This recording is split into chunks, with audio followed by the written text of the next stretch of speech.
Nous sommes tous branchés sur les nouvelles, essayant d'entendre qu'est-ce qui se passe, comment ça va. En Iran, comment est-ce que la guerre, elle va?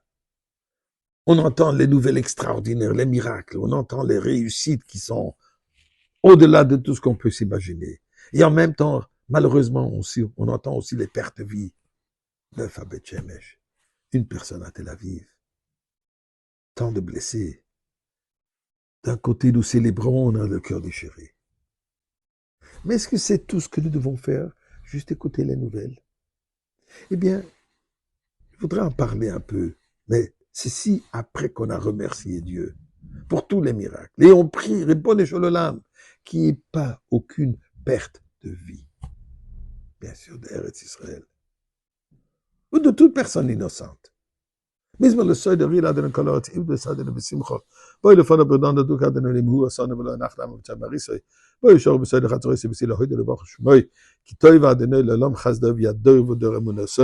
Mes chers amis, donnons de la tzedaka, et comme je disais, avec notre prière pour la réussite de l'armée israélienne et de l'armée américaine pour anéantir complètement cet Amalek et tous ses copains.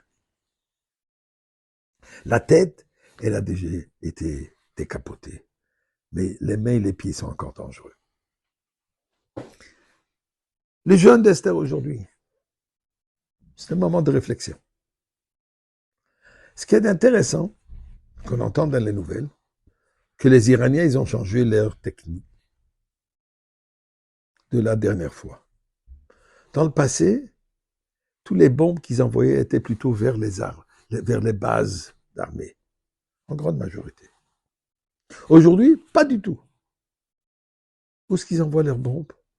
Sur la population, dans les grandes villes, partout en Eretz Israël, à Tel Aviv, à Yerushalayim, à Beth Shemesh, à Haïfa, Kiryat Shlomo, et ainsi de suite.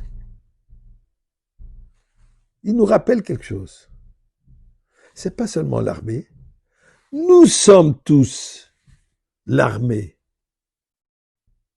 Nous sommes tous ciblés. Ciblés par quoi? Par le message de Haman à Mordechai, à Achashverosh. Haman se présente devant Achashverosh dans l'histoire de la Megillah, dans l'histoire de Purim. Yeshna Amechad, il existe un peuple unique. Mais ils sont maintenant Mefuzar ou Meforad. Ils sont dispersés, ils sont séparés. Donc ils sont vulnérables. Maintenant qu'il manque la hardout, Haman dit, on peut les attaquer. Mordechai, sa première réponse, elle est quoi? Il nous unifie. Puisqu'il n'y a rien de plus puissant. Comme quand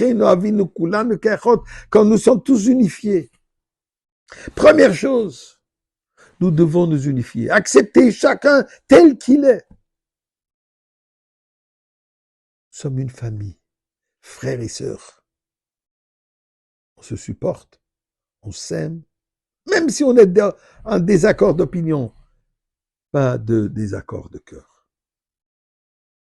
Esther, elle va se présenter devant le roi qui l'a mariée pour sa beauté. Un an entier, une année entière. Il fallait qu'elle s'embellit. Qu'est-ce qu'elle fait maintenant? Sachant qu'elle est en danger, si le roi ne sera pas heureux de la rencontrer, de la voir, elle est suicidaire. Au lieu de s'embellir, qu'est-ce qu'elle fait? Elle jeûne 3 jours. Quelle présentation est-ce qu'elle aurait après 3 jours de jeûne? Pourquoi est-ce qu'elle fait ça? Puisque Esther est bien au courant que c'est pas sa beauté dans les yeux d'Achashverosh qui va nous amener notre sécurité. C'est la beauté dans les yeux d'Akadosh Baruch Hu. Oui, il faut passer par le tuyau naturel. Il faut faire une fête, elle doit inviter Haman et tout ce qui vient avec. Mais elle nous dit clair, notre sécurité dépend de notre lien, de notre attachement, de notre retour vers Akadosh Baruch Hu. Si on est bien branché avec Akadosh Baruch Hu, avec le Melech, le vrai roi, le roi ici n'est qu'un pion. C'est sûr et certain que nous devons prier que les armées israéliennes et américaines vont gagner. Mais il faut savoir, c'est pas l'armée, c'est Dieu qui agit à travers ces bombes, Dieu qui agit à travers ces armées. Nous devons faire notre part. Et c'est quoi?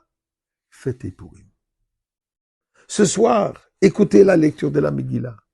Demain, encore une fois, écoutez la lecture de Megillah. Envoyez Mishloach Manot, des cadeaux de nourriture à 2 personnes, à une personne, 2 différentes nourritures. Donnez de l'argent aux pauvres Matanot, Levionim, au moins à 2 personnes. Et dans la soirée, le grand Mishté, le grand festin. De cette manière, nous allons mériter d'écouter et d'entendre la Megillah de Mordechai lui-même. Ne serait-ce pas beau, dans Beth Amikdash, que Mordechai nous lise la Megillah?